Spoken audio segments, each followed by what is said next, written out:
So Neil, you talked you talked a lot this morning about the research you did in the 70s and 80s and work you've done beyond that in value co-creation. And we see a lot of work that's kind of based around that research. What do you see as being the trends in value selling in the next 5 to 10 years? Where do you think it's heading? In several directions. One is what is not going to be in value selling. At the moment, the average salesperson who's doing consultative selling with a value creation element also has a lot of business which we might think of as transactional business. That is, where the customer already knows what they want, doesn't need really a salesperson, because their decision is a price decision and they're buying transactionally. Increasingly, those people are being negatively impactful on good consultative selling.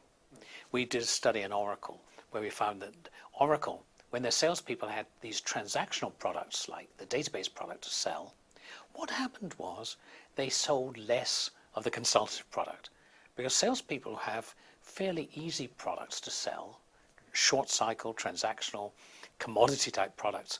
They tend to focus on those because they can always get a few orders by the end of the month. And the larger sales are shortchanged.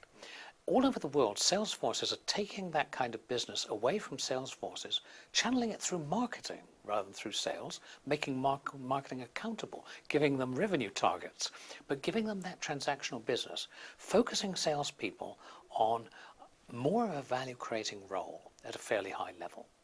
We're also finding that salespeople who can do that are very, very difficult to find.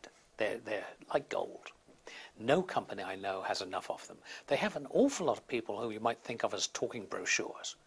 People who say, we have this mousetrap, it's a fabulous mousetrap, let me tell you about it. They're failing everywhere. The ones who are succeeding are the ones who genuinely create some value, and the reason why they succeed is we live in an environment today where products have less and less differentiation. You know, it's a more and more crowded world we live in. So anything you can do, either your competitor can do it today or your competitor will be able to do it in a month. You know, we were talking this morning about how you used to have maybe a year or more lead time between introducing a new product and a competitor coming in with something of equivalent capability.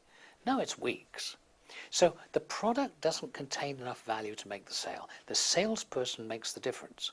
So the salesperson of the future is going to have to be more important than the product. How you sell in the future is becoming more important than what you sell.